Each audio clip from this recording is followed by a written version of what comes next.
Hey, it's Greg here with Outdoors on the Cheap, and I'm doing something kind of fun today. It's very early in the season. I'm out trout fishing, and I'm just scouting out a spot. The water's very fast and very high, and I've never fished this river before. But really, this episode is not about good or bad ways to catch trout, but more about exploring a river you've never tried before. And this is a unique one. As you can see, it's beautiful and it's big. But you can't see this river from the highway. I'm right next to a highway I used to drive on all the time. And you know, I'm one of these people that's always in the off season studying Google Earth and just looking at, like, you know, where does that thing go? You know, you'll see a river go underneath the highway. Where does that go, sort of thing. Well, this here's a river I noticed that it gets very close to the highway and then it goes back inland, sort of away from the highway. But it's a massive river system. And it's certainly the kind of river that'll hold big trout or whatever's in it nowadays. A lot of the rivers in Nova Scotia have been sort of infiltrated by smallmouth bass and stuff like that. And by infiltrated, I mean people stuck them in there. Anyway, I'm sure this river still has some trout. So I'm gonna just work my way downstream here and find some spots where the water's a little bit slower. All I'm doing is hooking worm and bobber sort of thing today, which, I mean, I've caught some of the best trout of my life using that technique. I think a lot of these fishing shows that get away from those basics, you don't need a lot of expensive gear to catch nice trout. I got a pack rod here, telescopic rod, bobber and a worm. I got spinners and all that sort of stuff too, but you know, early in the season when it's cold like this, the water's cold and it's high and it's fast. For me, you're looking for a slower place, you know, where the water can warm up. Maybe there's some trout hanging out there looking for a nice juicy worm. So come on, let's have a look and explore this beautiful river. Kind of an odd spot here. You can see someone's made a camp of some kind. You got like this weird thing, you know, and obvious signs of some sort of structure, right? Some sort of lean-to or something. But not a very scenic spot. You can see the highway's right there. So this might be a really old one. It might predate the highway, and maybe these have been here a long time. I don't know. Certainly it wouldn't be a place I'd want to come and camp. Maybe it's just a spot, you know, teenagers go to do the sorts of things teenagers do. I don't know. Anyway, it's a nice scenic spot. Beautiful view of the river right here. But yeah, I'm still not finding any place with some slow water. So I'll go a little further downstream. Just thought I'd show you the rig I'm working with here. Just got a bobber and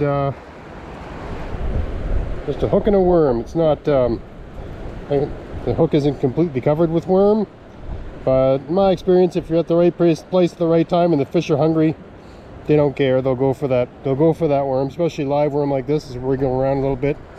You know, they know what they say, 95% of the fish are in 5% of the water, and this time of year I double that and say 95% of the fish are biting 5% of the time. But I think I've got the right time of day. It's, you know, about 2:30 in the afternoon. You know, normally people would say you should fish in the morning, but this time of year you want the water to warm up a little bit. They tend to be more active in the afternoon, trout anyway. That's my experience. But anyway, let's do some casts here and see what we got. Got a beautiful spot here, just a slow eddy. I mean, the water is very high and very fast, and this is really a gorgeous place. I mean, you got moss covered ground, and you know, it looks like something out of Tolkien mythology. It's just beautiful here, absolutely beautiful. This is exactly the sort of thing I'm daydreaming about when I'm at work 9 to 5. You know, wishing I was somewhere else. This is it, right? This is what I want to be doing. Boy, I'd love to hear the drag sing. This little hole.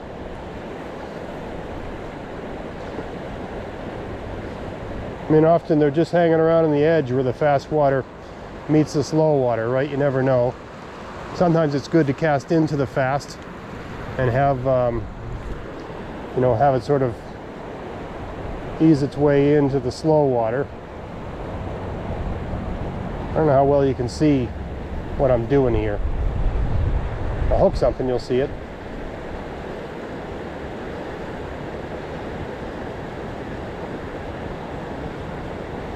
Honestly, I figure if there was anything there in the mood to bite, it would have bit already. I mean, my rule for any hole is 3 casts, and either there's nothing there, or it's not biting, or you're giving it the wrong thing. Let me go up near the top here, if I can get it in there. There we go. Maybe there's something hanging around there. Come on.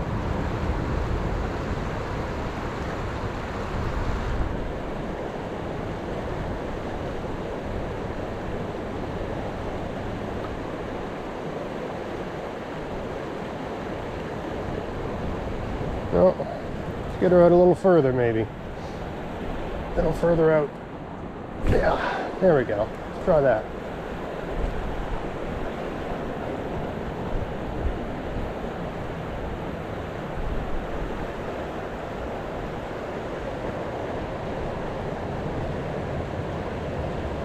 And boy, I'd have to think if there was a fish around, it'd be right there. That's the perfect spot. Right there. Anyway, it's hard to fish a beautiful spot like this and not hook anything, but I think I'll do a couple more casts and move on.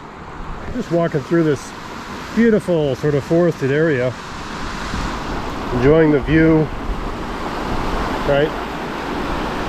And then I came across what looks like some sort of haphazard campsite where you got that thing on there for some reason, a wrong way sign, right? Fire pit there, massive fire pit there, pillow over there. You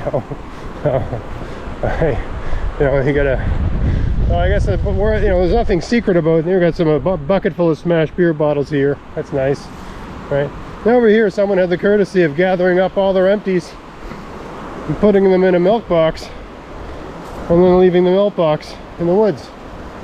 I don't understand it. I'm not a leave no trace camper. I'll make a fire and do some stuff like that, but I don't leave trash in the woods. I mean, I don't want to come off the wrong way. I got no problem with people making little campsites and little fire pits and stuff like that. I mean, people have different attitudes toward that sort of thing. I'm fairly laissez-faire. But, there's a tarp. Just thrown there, right? I just don't understand why people don't leave their trash in the woods. I just don't get it. It's just so beautiful back here. It's absolutely beautiful back here, and it really takes away from the aesthetic. I found this beautiful spot along the river here, and clearly a nice spot people like to camp. Very flat, ideal for a tent. But someone also built a teepee here. So, kind of a neat thing to see. I mean, I think it was probably just, I'd be surprised if whoever built this has a connection to the tradition of building them, just because of the way it's put together.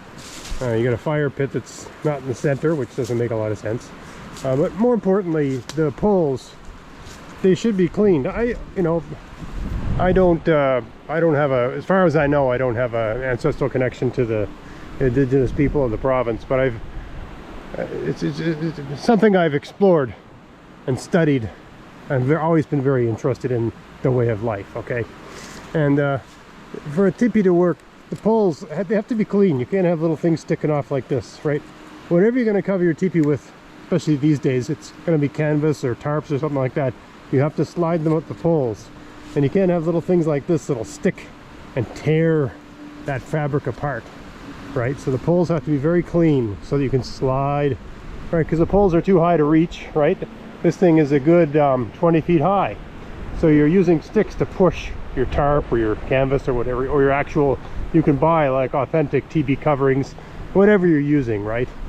I suppose if you were going to cover the thing with birch bark as some sort of wigwam, but this is not that design.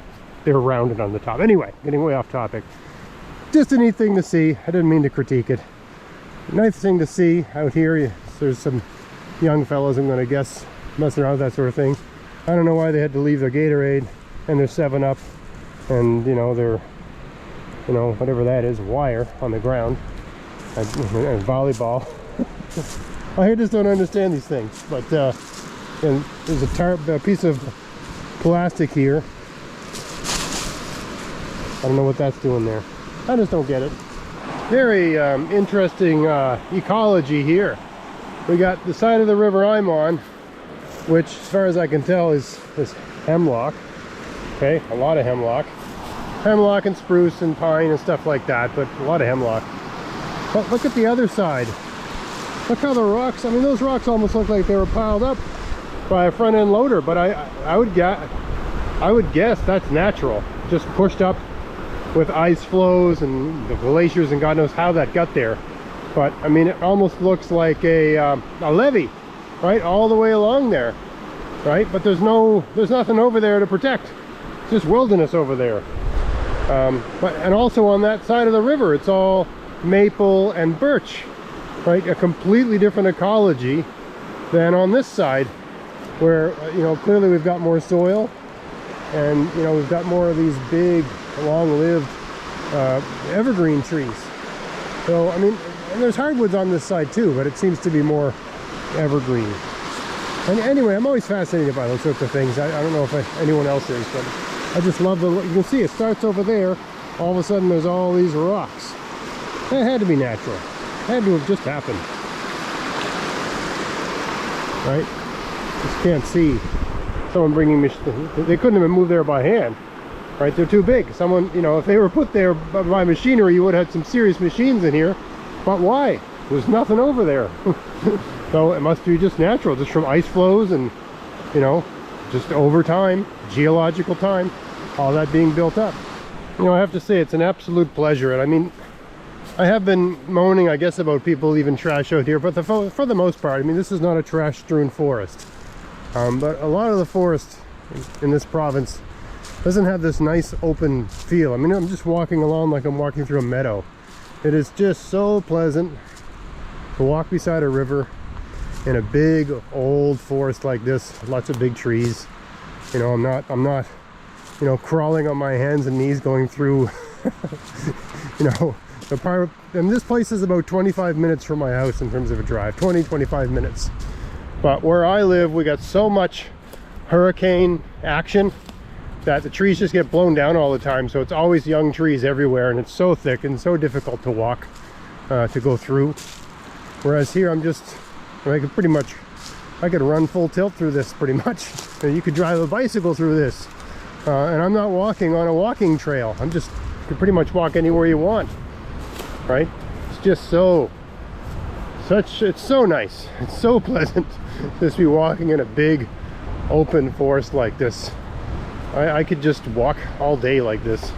I mean, it'd be nice to get some trout while I'm doing it. Well, it's been a couple hours. I've tried lots of different spots. I've actually tried a couple spinners and some different things, but there's just nothing happening. Not even bites or hits from, you know, non-trout species that are usually pretty easy to catch, like dace. Like I've never fished this river before, but most of the rivers in Nova Scotia, if they have trout, they have dace, which is, they're kind of like minnows, but they can get to be about 4 or 5 inches long. So sometimes if you're fishing trout, if you get a small hook with bait, you'll hook into dace. So usually if the fish are biting, at least you'll get dace, right?